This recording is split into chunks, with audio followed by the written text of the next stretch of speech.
All right. Well, good morning, guys. Can you all hear me just fine?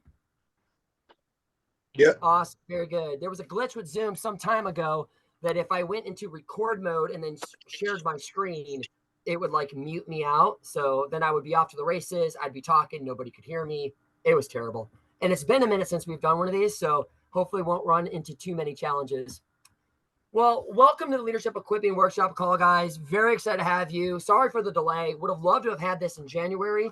But yet here we are today. Like I said, a couple weeks back, I was dealing with some sort of illness of some sort, kind of gave me laryngitis. My voice was out, couldn't talk. For some, that was a blessing. For me, it was a bit of a curse for a little while, could not speak. It was difficult doing anything when you don't have a voice. So don't lose your voice anytime soon. But that little bit of extra time, that 2.5 weeks of additional time, allowed me to actually see this call a little bit differently. And there's some aspects to this call that I think will play out in the future, especially that are important and would not have come about if I didn't have 2.5 weeks to sort of refine portions of this particular call. Just as a point of history, we've been doing this now for 2 years. 2 years ago, we started this in the spring of 2022. We did it bi-weekly. We took off for the month of August for our general manager conference. And other than that, we went every other week. It was rather aggressive. It was a great time. Last year, we went actually month to month. So it was just once a month with a high bias towards the actions that must happen after the call took place. We skipped August again for the GM convention. And then I intentionally decided to take December off for this particular call to get put together for 2024, and to also give you some additional time and energy into your parks because, well, it's December, right? Super busy. Put into action the things that you learned from the 11 months or 10 months prior. So that is sort of where we've been. Now, in the past with this particular cause, we go into year 3.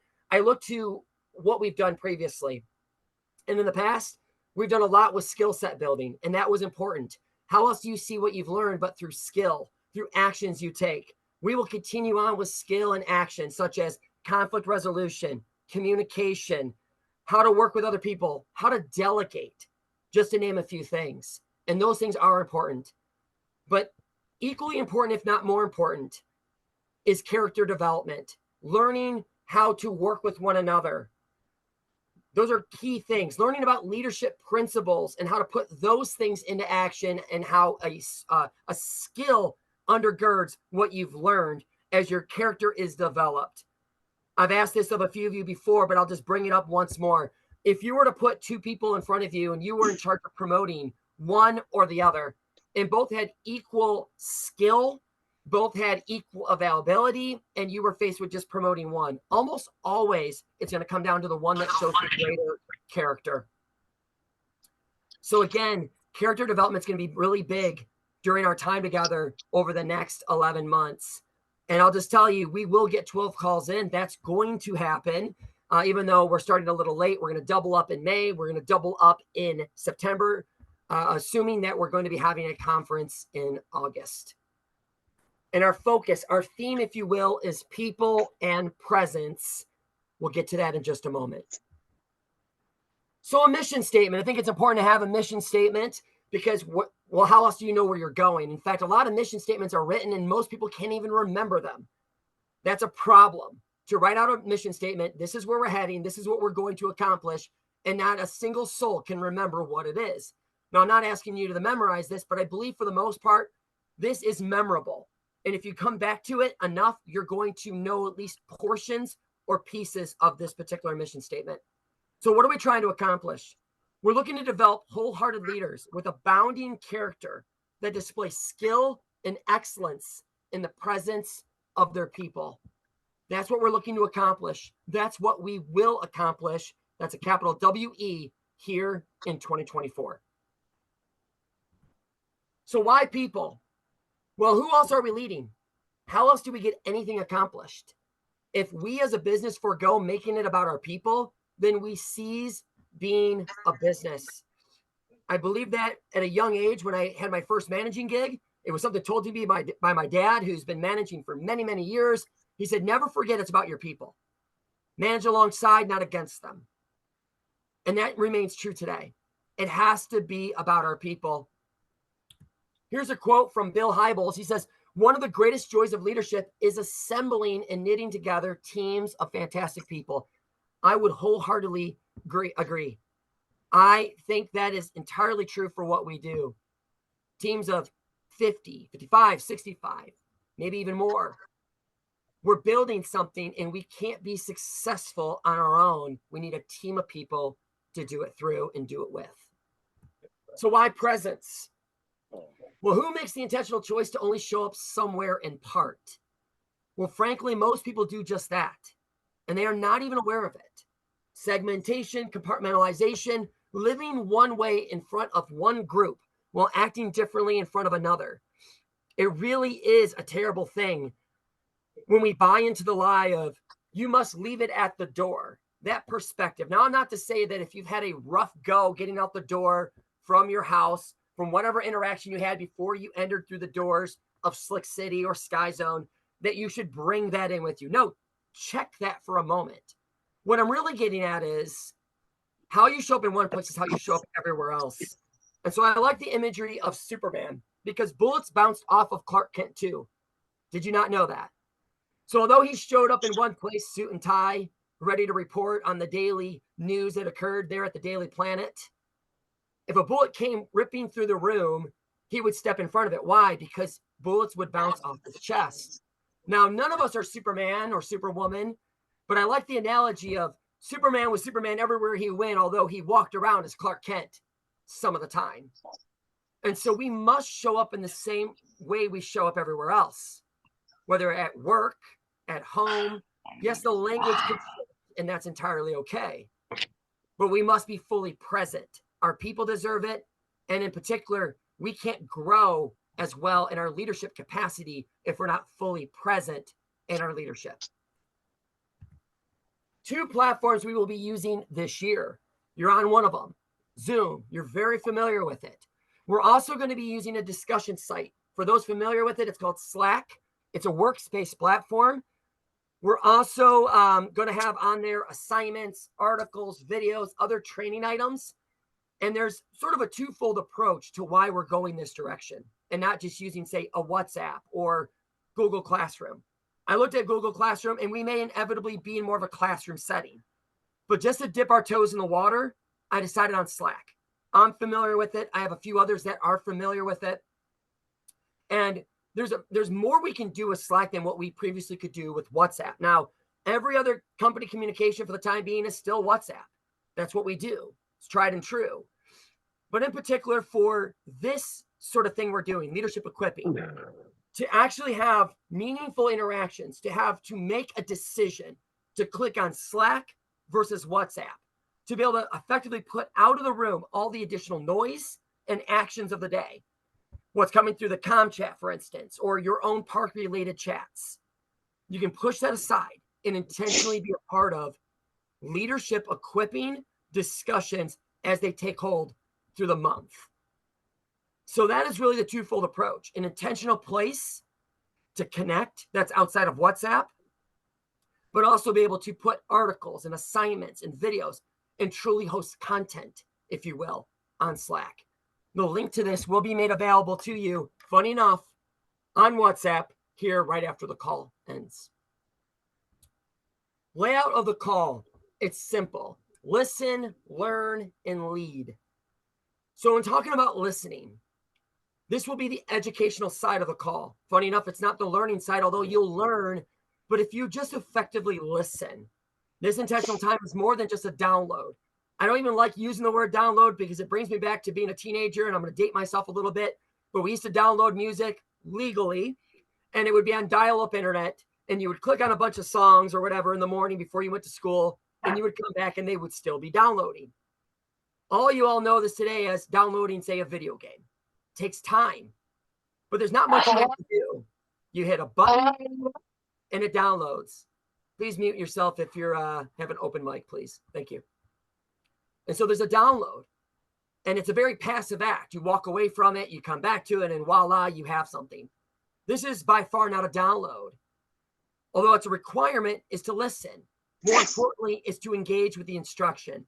Another way to recognize this portion of the call is to apply the mentality of shopping. What do you want for yourself during this time? What are you hearing that could be applied to your life today? And then there's learning. After the 15, 17 minutes or so of teaching, I think today it clocks in at around 18 minutes, give or take. The learning is just getting started, though, during the time that is set aside for a breakout group. This portion of the call is unpacking what was just taught to you so that integration and collaboration can take place. You just shopped the shelves. Now it's time to unpack and take a look at all of your amazing finds. Imagine, if you will, listening is 32 items to your cart on Amazon. Learning, the unpacking, the breakout group with a coach that's assigned to said group, an overseer, if you will, is an opportunity to take the 32 things that were in your cart from the segment before and really pull out 5 or 6, maybe even 2 or 3 things of importance that you want to put into motion for the weeks ahead. And then lead from the breakout group to the big group setting. This is the final segment of our call. It is here that you commit to action what you're going after in the next 3 weeks. What kind of growth are you desiring for yourself, for all those you lead? It's entirely up to you to take action. All right. Well, it wouldn't be an Innovative Heights call if we didn't have Breaking the Ice. Now, this would have been slated for mid-January, around the time that most habits, routines, or dare I say New Year's resolutions fall off. Well, my hope is that these new habits, routines, or dare I say New Year's resolutions have not fallen off. It's time to open up the call to you. We'd love to hear from a few of you and all of you in the chat, ultimately here on Zoom. What new habit or routine have you picked up in 2024?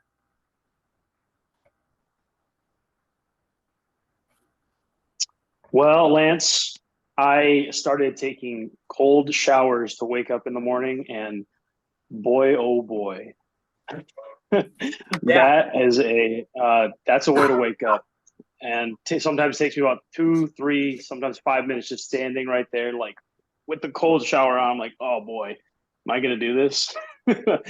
But it's so good. Once it's over, it's great. Like, it's actually really helped me in the morning just get focused into what I'm getting into for the day. So kind of crazy, feels crazy, but it's been a good one. Awesome. I will look to what you did and raise it just a tad. Not that that's a great starting point, because it's a great starting point. That's actually how I started with where I'm at today. I was doing cold showers, start hot, then go cold. I know you can go cold or go hot. And I know David does very much the same, not to take away any gusto on your end, David, but I just recently got a cold plunge bin that you can submerge yourself in. And that's been another level. And I don't say that in any form of bravado. I'll just say it's been another level, from the elements out when you're walking around to plunging yourself into the cold. Frankly, I actually think it's a tad bit easier than the cold shower, despite feeling like I'm leveling up when I do it, because you don't have the elements of part of your body's in the warm air and some of it's in the cold. Nope, your whole body goes in. But it's a doozy, man. It's a doozy, and it's been a great habit and routine that I've picked up here in 2024. So very similar to what you said, Matt. Pretty amazing. Anyone else? And thank you for sharing. Thank you for breaking the ice. I picked up, odd as this might be, but I picked up making sure the moment I wake up, I make my bed. As in, like, something is accomplished the moment before I even really get my day going. Like, something is accomplished. Absolutely. It's really good. Go ahead. Nothing. It was an oddly big deal for me. There's a lot of science actually that reflects that. There's a book, I'm not going to get too much into it right now, that references that as a point of personal ownership and responsibility right off the hop on your day, taking ownership over something in your life right off the hop. So there is something to that for sure. Thank you for the share. Anyone else? Yeah, I've had to adjust just my hourly day-to-day schedule. doing a lot of similar routines, but the hours of a day I might do them, or the time I'm getting myself up or getting myself to bed, has definitely changed considerably this past few months. I'm sure of it. I'm sure of it. And that could be a challenge. That could be a challenge. I know my work schedule got turned upside down for about a 4-month span a couple years back before I was with Innovative Heights. I took a journey into a different industry, and it was on a totally different schedule. That was challenging for sure. Creatures of habit, rhythm and routine, right? Thank you. Thank you for the share. One more, and then add it to the chat if you haven't already. Would love to read them at a later time here, and we'll allow for others to read them right now. So one more.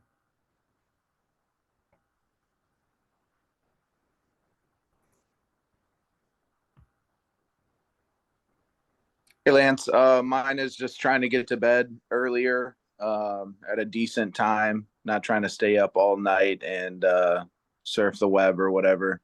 Just trying to get as much sleep as possible. That's been a new routine for me. Absolutely. I told you you wouldn't be young forever, Kevin. Won't be young forever. There's a song, what, Forever Young?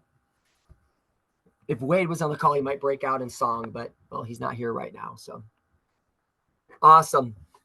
Well, thank you, everyone, for sharing. It gave me a break with my voice and allowed you guys all to speak for a bit. I would say just please be patient during this first call. There's a lot of setting foundation. And so we will go north of an hour just from a timing perspective. And there's a lot of introductory components. That doesn't make them less valuable. Actually, they're very valuable. There are things we're going to talk about on this particular call that will be seen and felt and known throughout the duration of the entire year. So it really is a kickoff call for everything that we're going to accomplish, while getting narrow at times into talking about specifics for this particular call for this particular time that we're in. All right. Like I said, people and presence. That's going to be our focus on the year. It's the theme, if you will. Today's call, if it has a title, it's called Your 3-Word Story. We'll get to that here in just a moment. And speaking of stories, the power of story. I've always loved stories. Growing up as a little kid, we all were little at some point. You loved story time. I'm sure you loved it. I know for a fact I did. Even career-wise, though, I thought I was going to go in everything from writing books to directing movies. I was just fascinated with story. I was even in a metal band. I know that surprises all of you looking at me today. This guy in a metal band. I was in a metal band, and I was the guy who wrote the lyrics. I sung the songs, and I was all about creating the narrative, creating something for people to take part in.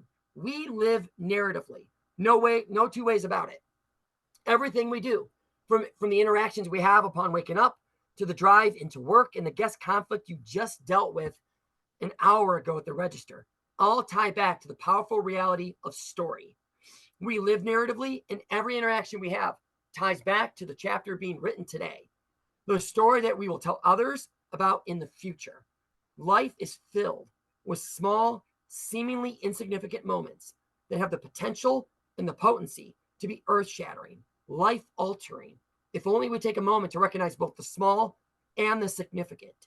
Stories follow a predictable pattern and structure, from setting to characters who register seasons of being a hero or a villain, inciting incidents, climax, and underlying messages of hope, enduring heart, and the ability to succeed.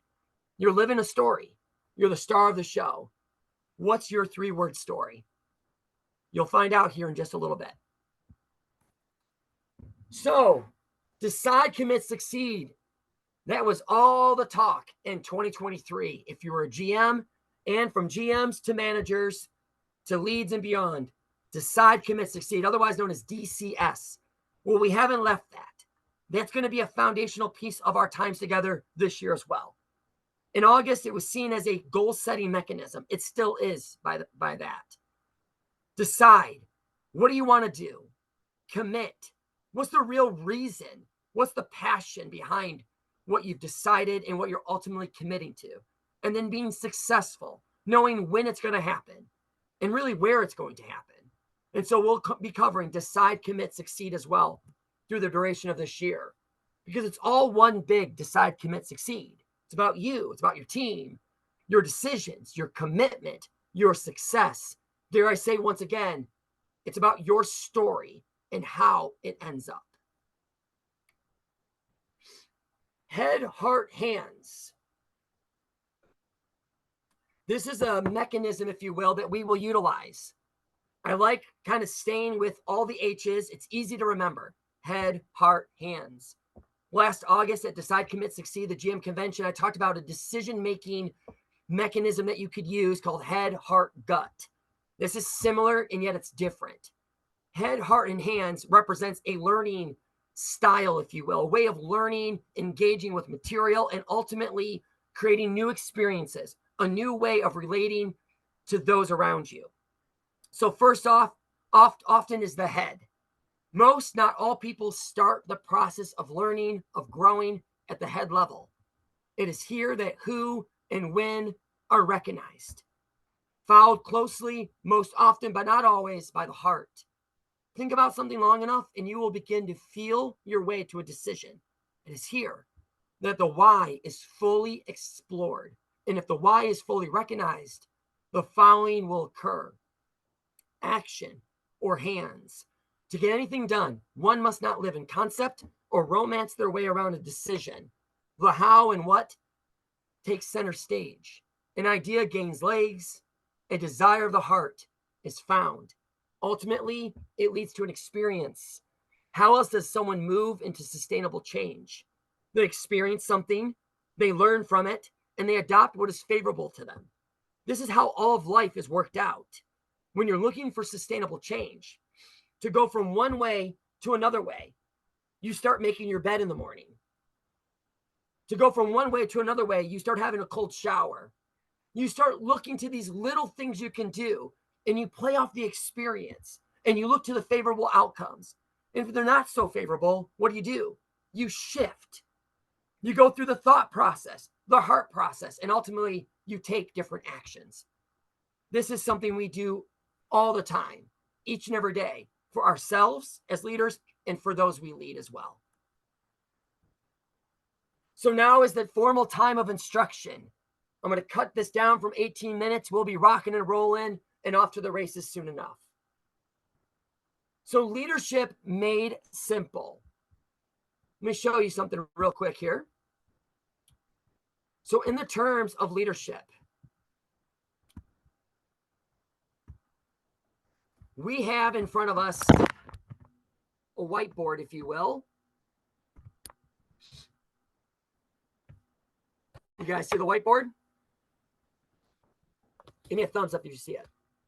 Awesome.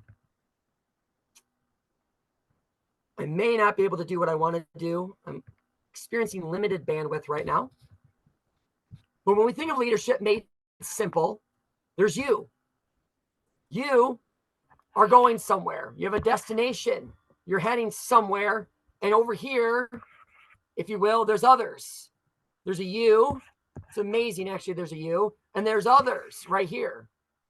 If we get good enough at communicating our message back to others, the others join up with you and head in the same direction you've been heading in all along. When you get to your destination, you, them, you become a we, right? Just like we are Innovative Heights. We're heading in a particular direction. Leadership is about destinations. It's about packing on a message. It's about communicating said message and saying, hey, you want to come with me? Those followers, if they're successful enough over the long haul, become what? Leaders themselves. People look to them. They're led by you, yes, but then they become leaders also because they model what they've seen. They're alongside you for the journey. It's an amazing thing. And that's leadership made simple. A leader is off to a destination. They communicate back to followers, if you will, others. This is where I'm going. This is why it's important. Do you want to join? And people do. It's a great thing, and they move on. Leadership also then is multi-directional. It goes up. Leadership is upwards. Do you not know that you manage those above your head in ways you probably don't even know? You lead them in ways you don't even know. A way to test this is start performing differently than you did days prior. go from favorable performance to not so favorable performance. The one above your head is going to manage you differently in response to that. It's always the case. If they're a good manager, if they're a good leader. Leadership is forward moving. We're going somewhere. We're taking action. We're doing things today to impact tomorrow and beyond. Leadership is backward movement. What do you mean we go backwards as leaders? Don't leaders lead the way? They move forward? Yes, but leaders they actually motivate, or they are motivated by a point of origin. In our company, it's the roots. It's the core values. We're leading from somewhere. We have roots. Leaders have others around them. They lead with word, meaning they're leading in spite of the people and around those that they lead with every day. You lead with word. It's amazing. Leaders lead downward. It's multi-directional. They go down with their leadership. What does that look like? Sometimes they go a level or two below where they're currently placed. Some of my folks have even heard me say before, I can come down to where you're at for a moment, but I can't stay there. By the way, that's not an insult. But in the point of responsibility and accountability for my role, I can't be out of position for too long. I just can't be. Neither can you. But we go downward, just like we go forward and backwards and upwards. And we also go inward. Leadership is inward. It's what we're doing today. It's learning, it's engaging, it's growing, it's getting better. And then, of course, we go outward. We impact guest experience. We impact an industry. It's quite amazing. So it's a quick little show, if you will, an illustration. And it wasn't working all the way that I would have liked, but I believe at the end of the day, you're going to have gotten something from that. We'll use the whiteboard more in the future when my bandwidth isn't so low and you can see things that much better. Back to the slides. So again, leadership is multi-directional. We'll cover the directions this year. It makes simple by just understanding that there's someone leading, there's others following, and we're heading somewhere. There's a journey. Bumpy bottom dodged. What is that? What is bumpy bottom dodged? Or Rasher's astonishing banners? How about knowing roadways reporting? Club costly eclipsing dull limit animal. What you're looking at right here, these three words are, yes, three random words, so to speak, but they're not so random depending on the system that you're utilizing for these three words. Bumpy bottom dodged is actually a sky zone location on a mapping system that came out, I believe, just 20 years ago or so, that's utilized to get people to a 3 meter by 3 meter section of any place on the planet. It's called What Three Words? And bumpy bottom dodge are three words ascribed to a 3 meter by 3 meter section of a sky zone park. Rasher's astonishing banners could be the main section, a slide, if you will, any one of the slides at a Slick City Park. By the way, these are true identifiers by this system of direction. Knowing roadways reporting is a park in our system. I believe it's actually Milwaukee. It's the front desk at Milwaukee Sky Zone Park, Waukesha. Knowing roadways reporting. Club costly eclipsing, dull limit animal. These three words are used to define a 3 meter by 3 meter area to get you more pinpoint as to where you want to be, where you want to go. What does that matter? Well, in the case of an extraction from a beach, if you were having drowned and you were pulled out of the water and there was an emergency of some sort, you could know exactly where to go with memorable words like dull limit animal in the moment versus proper coordinates. And so this mapping system, if you will, has really taken on its own legs in the last so many years. More people are using it to get things to places very, very pinpointedly, exactly, and to be memorable when giving direction. We're going to do something similar here, though. We're going to get narrow. You're going to have a 3-word story when you come out of this call today, and you're going to utilize your 3-word story for the months ahead. And so, again, this is a mapping system called What 3 Words? So if you're ever interested, you can look it up. I could punch it in today, and I could get about 9 or 10 coordinates just for my house alone.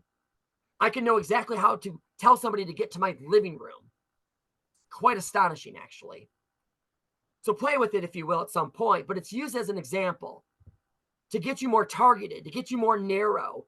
You don't have to have a lot to say. You just have to have a few things to say about your journey that you are on and you're taking others on with you. And so head, heart, and hands, another 3 words, very important for our times together.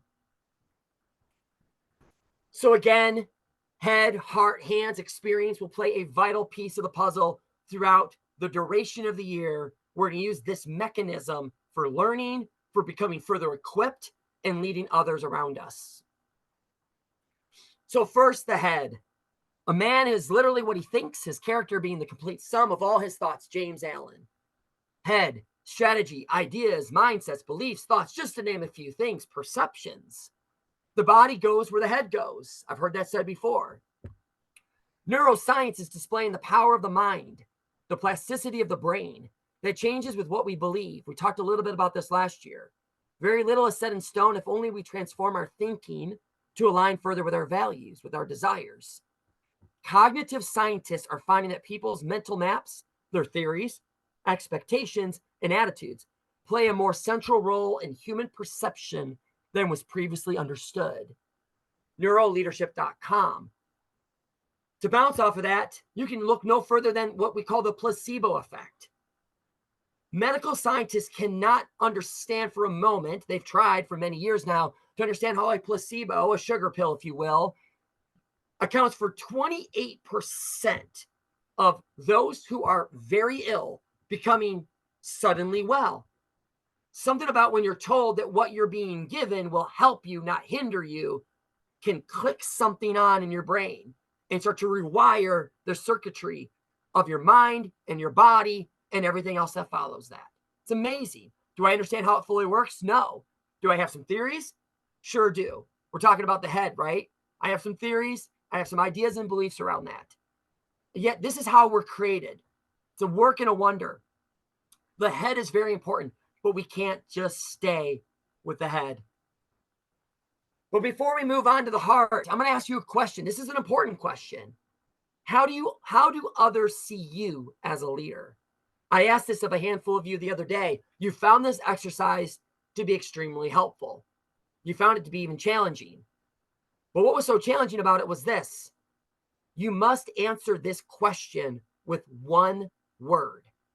How do others see you as a leader? Now, I'm not asking you to unmute yourself. I am asking you to take pen and paper, or if you can just recall the one word, because you only get one. How do others see you as a leader? Today? Yep. Yesterday? Sure, why not? How do others see you as a leader? I'll give you 30 seconds.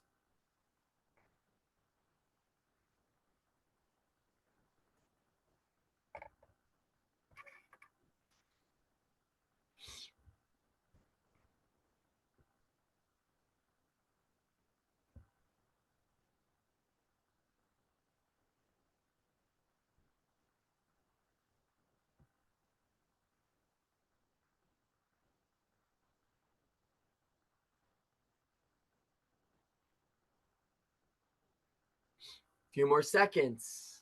How do others see you as a leader? One word expression. All right, moving on to the heart. Love, passion, emotion, commitment, conviction. As a man thinketh in his heart, so he is. Proverbs 23:7. Leaders who possess a high level of empathy have been found to outperform their counterparts by over 40% in crucial aspects as employee engagement, decision-making, and coaching. Emotional intelligence is a must-have in today's workplace. It used to be thought that it was an important piece of the puzzle. Now it's known as an essential piece. Employees who had managers with high emotional intelligence were 4 times less likely to leave than those who had managers with low emotional intelligence. 90% of high performers in the workplace possess high emotional intelligence. It's critical. It's important. Why I put the quote here because it's interesting. The head and the heart are connected. Neuroscientists are figuring this out every day. That's why it's called emotional intelligence. There's an intelligence. What do you mean there's an intelligence of the heart? I thought it was just an organ in the body. I thought it was just about the heart and the soul, sort of this ethereal thing. No, here's the reality. Your head is connected to your heart. Your heart's connected to your head. As a man thinketh in his heart, so he is. And we're seeing this proven in science every day through neuroscience and scientists that are showing the brain and how it interacts with the heart and the conditions of decisions we make and why we make them, our passion, our purpose, our convictions. If you get anything from this leadership call over the next year, it's how to form a conviction. Because if you can form a conviction, man, you're going to change your workplace, you're going to change your city, you're going to change many around you just by having a conviction, and it's at your core. It changes the way you think and how you care and what you care about, and ultimately what you do. But before we get to action, I have another question for you. A one-word response must come off this question, and it's this: what kind of leader do you want to be? What kind of leader do you want to be? One word expression. You can be any kind of leader. How do you want to be remembered? What kind of leader do you want to be? Give you 20 seconds.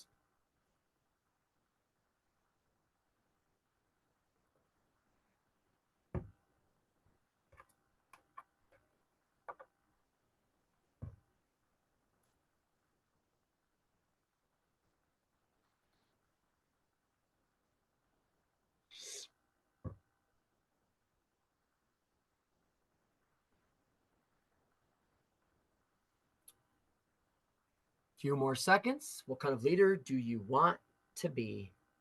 By the way, these questions will come up again before we break out, in case you need that extra little bit of time. I truly want you to go with your gut, though. Don't overthink it. Just go with the first thing that comes to mind. Now, hands, taking action. If we just stay in our brains, nothing gets done. We get on the comp train over the weekend when that comes through on a Saturday or Sunday. It's a joy to see, not because we thought about revenue on the day, not because we felt really good about revenue on the day, because what? We sold. We went after it. We spoke from the front counter and from the courts and from the slides, and we took action. So, hands, the heart of the leader is manifested through service to others. Artika Tyner. It's amazing because if you think about it, I just quoted old ancient wisdom that reference how the head and the heart are connected. And here we have the heart of the leader is seen through actions. So the head, the heart, and the hands always come together to create experience, to create something of an output, an outcome, if you will. Hands, work, action, grit, determination, help. All ways we can reference the hands. Servant leaders drive 6% higher performance, 8% better customer service, and 50% better employee retention. If you're seeing residual losses, don't blame it on people need to get paid more money. In fact, if you were on any of my calls last year, I showed you many statistics that showed that is not the driver for most people. It's actually very low. Not saying people don't need to get paid. But if you want to see an increase in work retention, and employees sticking around and wanting to be part of the journey that you're on, well, become a servant leader, because 50% have better employee retention. Study of 55 similar stores in a single company had an average negative growth across the company, where only 22 stores achieved positive profit growth. Of the 22 stores that achieved the positive profit growth, 18 of those managers were rated above average in servant leadership. This was a study done in France some years ago. It's quoted out of Forbes magazine. Modeling what you expect of others can create unparalleled work environment. Truly. You want to change your situation, you want to change your environment, modeling what you expect of others. Super important. One of my famous expressions, if you as a leader walk past a fallen standard, it becomes the new standard. Why does that matter so much? It's about standards, yes. It's about you as a servant leader not moving past the standard and therefore creating a new standard. So, final question. As a leader, I am at my best when I'm. This can be an environmental question. It could be a lot of things. It's up to you. One word expression. As a leader, I am at my best when I'm. One word expression. Give you 30 seconds.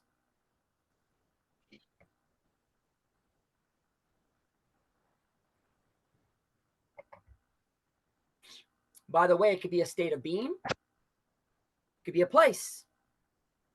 It's what you make of it.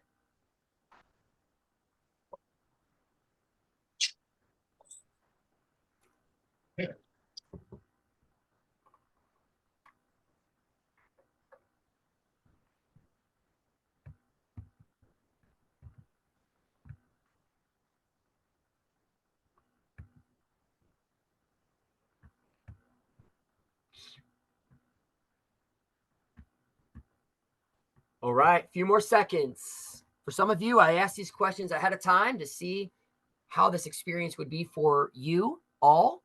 So I'm thankful for those few guinea pigs, if you will. And they all found it to be a benefit to do this exercise. So hopefully you do as well. Awesome. All right.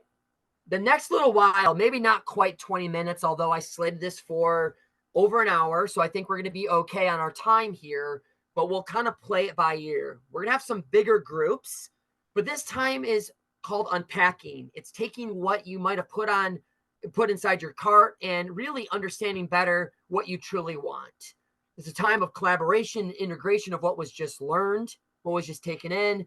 And I have assigned to you, you don't know it just yet, but a coach or an overseer, and their job is not to tell you what to do or any of that, really. They're not a traditional coach like what you would have watched last night during the Super Bowl game, but they are a coach and overseer nonetheless. So they were given a little bit of extra training prior to the call occurring, and they're going to take anywhere from 15 to 20 minutes to sort of lead the room, to oversee it, to further unpack our times together. Remember, you should have at this point 3 words to 3 different questions. Again, those questions are: how do others see you as a leader? What kind of leader do you want to be? And as a leader, I am at my best when I'm. 3-word story. It's for you to have and for you to take. All right, so we're going to do our breakout rooms here. You have to give me just one moment.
All right.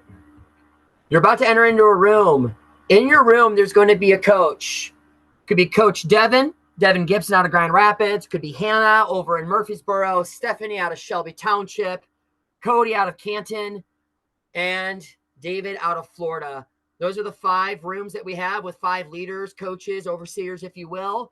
They're going to open up the time together. We're going to take about 15, 20 minutes at most. I will probably be hopping between rooms, just checking in, just to see how things are going. So don't mind me all that much. We'll be back together here in just a little while. Thanks, everyone.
Why'd you have to take us out?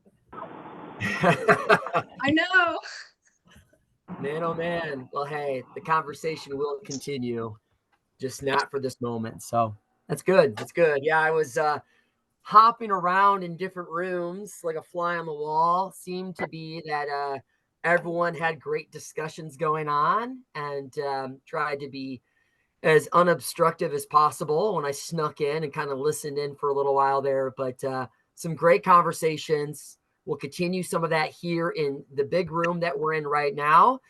And it wouldn't let me actually get back to the main room without starting to close rooms up. And I had to, from a timing sake, kind of get us back to here. But yeah, once I was in a room, I could only room hop and I couldn't get back to this main area. I'm sure you can, but it's my first go at it. So sorry, I could not give you more of a warning, just 60 seconds. I didn't want to interrupt everything that was going on by broadcasting across all the rooms. So awesome. Sounds like great conversation. We'll continue on here in the big group setting.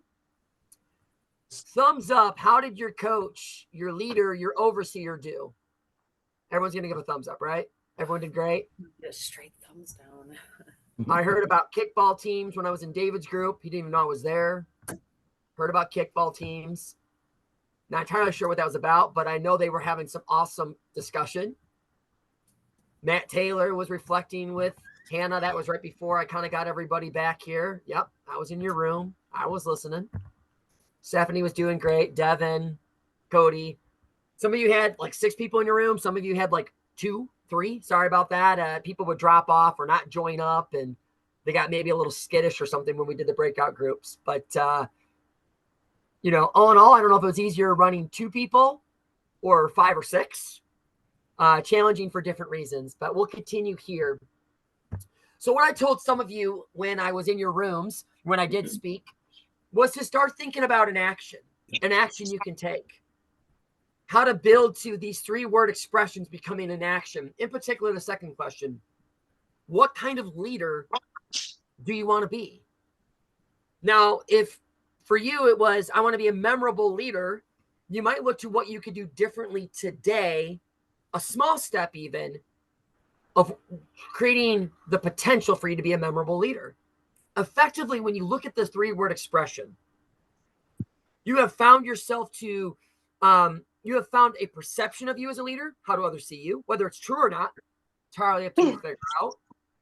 But it's how you believe other people see you due to your past performance, your present day performance, the kind of leader you ultimately want to become, and then the conditions in which you lead from that are the most optimal for your ability to lead. So with 3 words, you figured out what kind of leader you think others think you are, the kind of leader you ultimately want to be, and the conditions, the optimum conditions, if you will, for becoming the type of leader you ultimately want to be and see for yourself. So anybody willing to give their 3-word expression to these 3 things, these 3 questions, would love to hear a 3-word expression out there.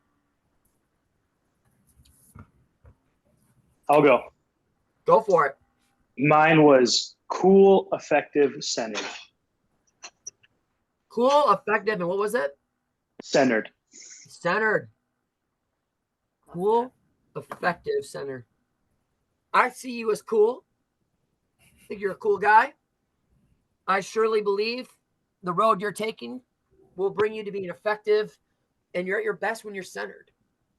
I like it. I like it a lot. So effective. What can you do today to be more effective at your job? Simple step.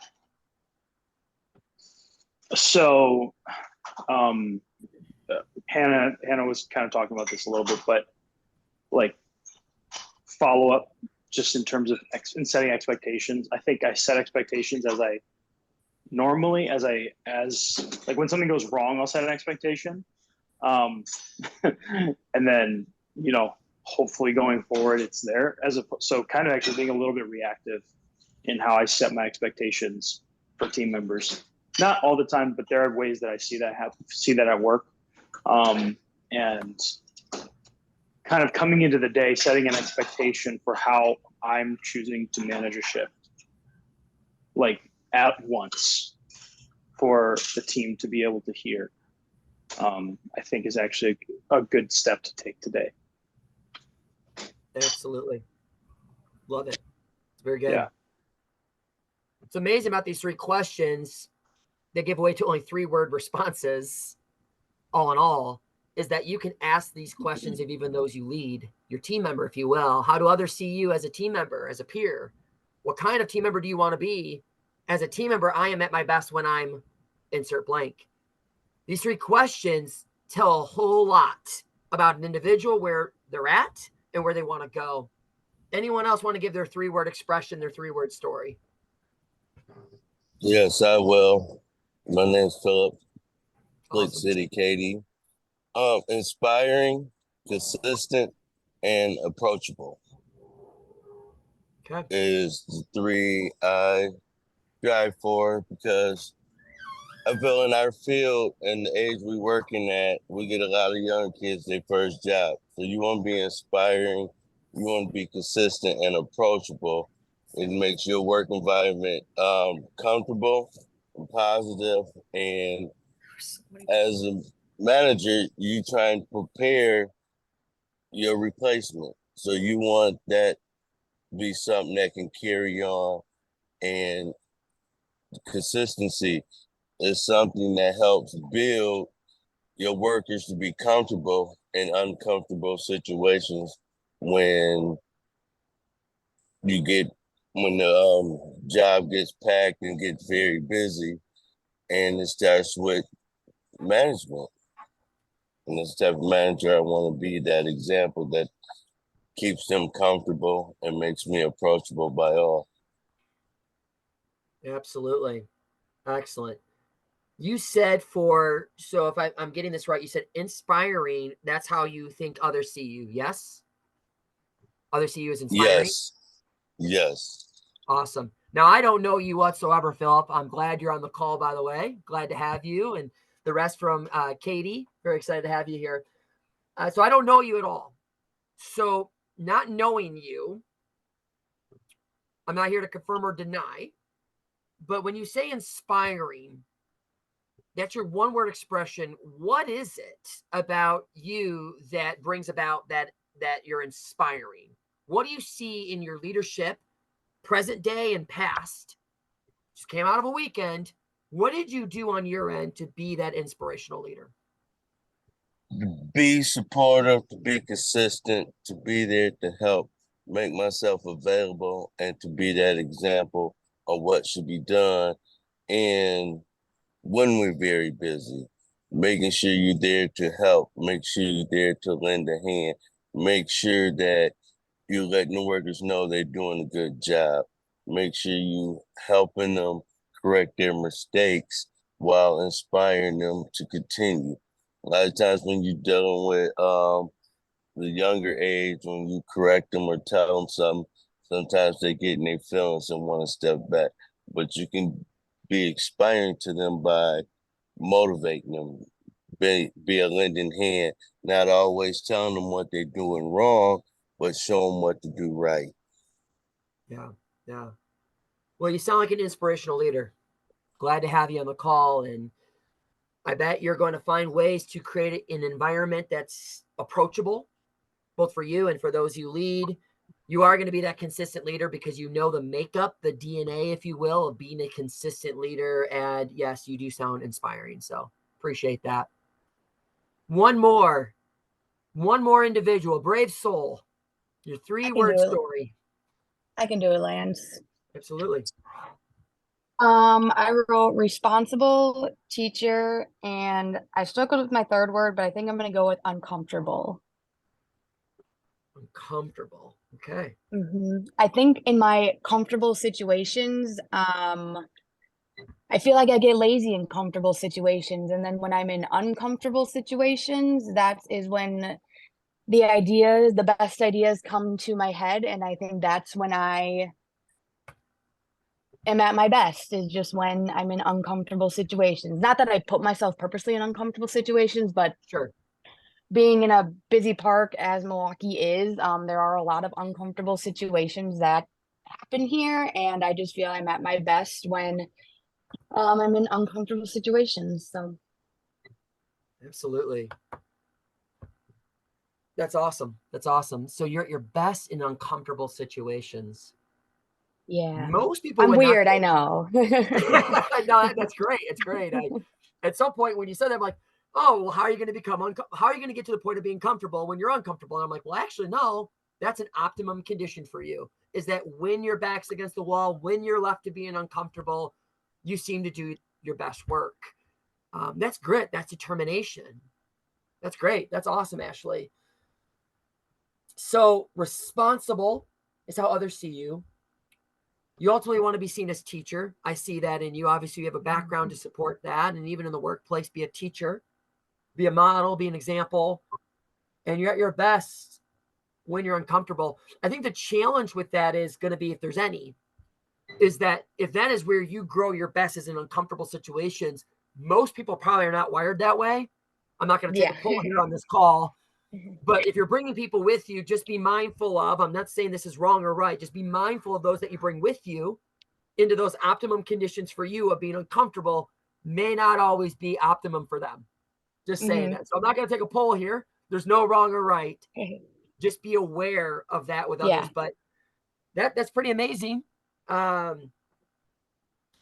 So responsible, teacher, uncomfortable.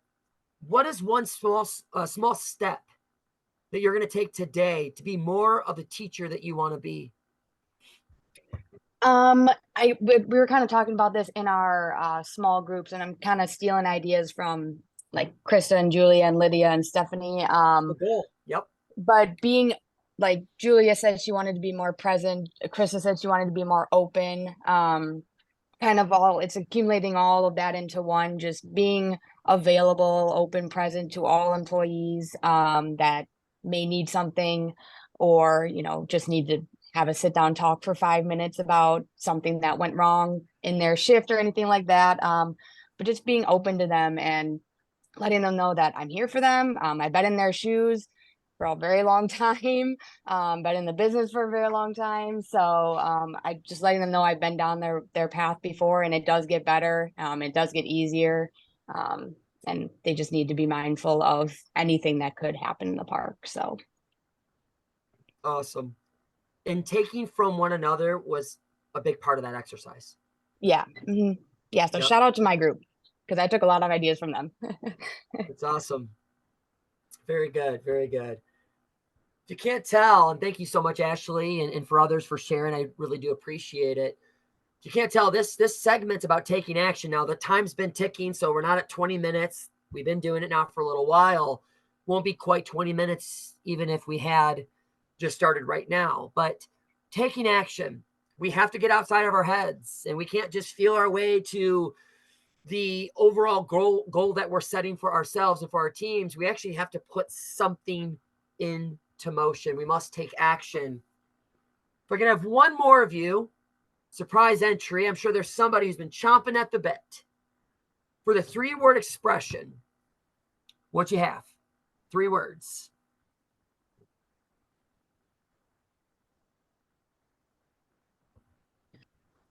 I can talk, Lance, except I do not have a first word yet. Just because that's definitely something I'm gonna have to think about a little bit more, I think. But my second word is open, and my third word is clear. Interesting. So when things are clear, you do your best work. Yeah, and that did actually get me thinking about our icebreaker, because I didn't think I had a New Year's resolution or a habit, but I realized that day in and day out now, I try and get issues resolved day of, so that I'm not bringing that back.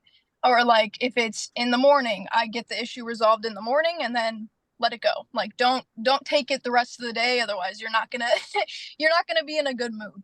So that's definitely something that like I'm starting to improve on and working to improve on, because I mean things can happen where you don't want to come to work the next day if it didn't get resolved the day before, and That's not how I want to lead, because when I'm in that mindset, I'm not in that mindset. I'm still in the mindset of, well, this happened yesterday, and I'm still frustrated about yesterday, and I don't like that. So that's where the clear plays a part in my head. Awesome. And if you could further define out or speak to open leadership, you as a leader, you want to be open. Is that just for connection, communication, or maybe more than that? No, so I feel like I'm pretty open. Like, I feel like I've always been pretty open when it's like making connections and getting to know like team members outside of work, and making sure they know like, hey, I'm not just here as your GM, I'm also here as someone that you can look up to, and be here for you. But open for me was when like I first took over the park, and I talked about this in the group a little bit, but there were a lot of issues where I had to kind of close myself off and be like, here's how we're running the park now. Like, this is what we have to do. This is what we need to do, just to kind of get the park back on track. And that took, it took a lot for me, and it also, it was going to, but it also made it harder for the team members and my managers, because I was very closed off. There wasn't really any ideas that they could give me where I was like, oh, that's a good idea. No, it was, that's going to fall on me as a GM if it doesn't work. And I was afraid of that, but now I've kind of reached the point where I'm realizing that, if we try something and it doesn't work, then it doesn't work, and we move on and we try something else. So just trying to be more open with not only my managers, but also my team members, because I was a team member once that I'm pretty sure I had some good ideas. So I need to just kind of be open to that too. So that's the openness part. Awesome. Very good. I really appreciated the share there. And yeah, get locked down that first answer.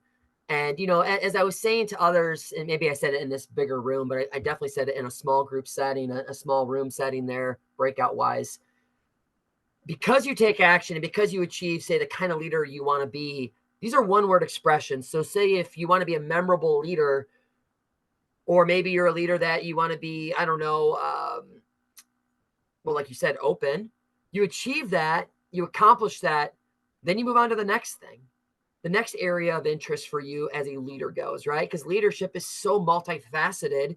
It's not like, oh, I've achieved being an open leader. That's it, right? We know that, right? So this cycling, if you will, it really comes down to adopting new behaviors, new way of going about your day, going about your leading. And it truly looks like head, heart, hands experience. Sometimes it might even be heart, head, hands experience. The ordering is not what's important. It's just that there's this cycling that occurs all the time. Favorable outcome, I'm going to do more of that. Not so favorable, I'm going to adjust. And this is what we do. And when we get very narrow with the way we think, down to, say, a one-word expression, it forces all the fluff out. We can't even focus on everything else. Well, Lance said, what kind of leader I want to be? Well, I got to have a thesis and a full paper on this. No, one-word expression for now. And you accomplish that, and you go into another one-word expression. And maybe at some point, because things are always changing, including ourselves, something shifts in you and you want to become a different type of leader than maybe what you vocalized previously. Well, then be freed up enough to abandon that and move into the direction, the type of leader you want to become. By the way, we do this all the time. We just don't always spell it out that way. All right. So again, this was our 3-word story. How do others see you as a leader? What kind of leader do you want to be? And as a leader, I am at my best when I'm insert whatever the optimum conditions are. So as we look to wrap up our time together, guys, again, so thankful to have you on here. Remember your 3-word expressions. I'm going to have you post your 3-word expression. So that includes you, Krista. You're going to have that first one locked and loaded, ready to go. It will be the first thing you communicate on our new Slack channel that we're using for leadership equipping. Okay, so I'm going to share that screen with you, kind of what the lay of the land looks. Yes, adding it to the chat here, super helpful. Thank you, Hannah. And for those that might even forget what you said, write it down now, put it in the chat. I'll capture it here, but please also add it to Slack. So this is what Slack looks like. I'm not going to bore you with all the details. There's plenty of YouTube videos. In fact, I posted one here to the general chat of how to navigate Slack. but it is a workspace platform. I have an introduction here, coaching. I already have many of my coaches, my overseers, my GMs in this chat. And we're going to have time to coach debrief. I'll be doing that with my folks, all of which were the overseers, the leaders, and they just did a great job. Hopefully you found that to be the same. I peeked in on these rooms, and it was just phenomenal to witness and watch what was going down. Again, the conversation ends in the breakout group. I get that, but let's continue the conversation here on Slack. The credentials for this, the link to it, if you will be sent through, the irony I know is crazy, through WhatsApp, and then we'll be moving our leadership equipping conversations to Slack overall. All right. Any questions?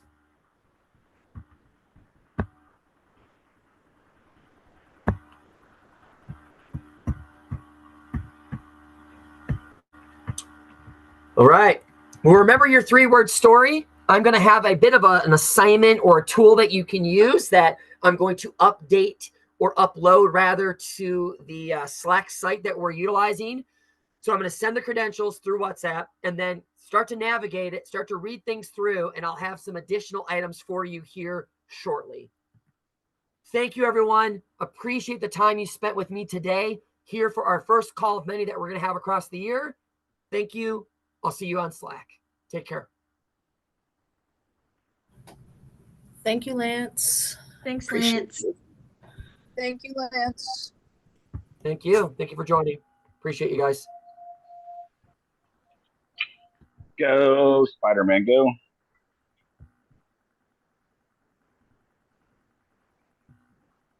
Good call, buddy. Sorry I came late.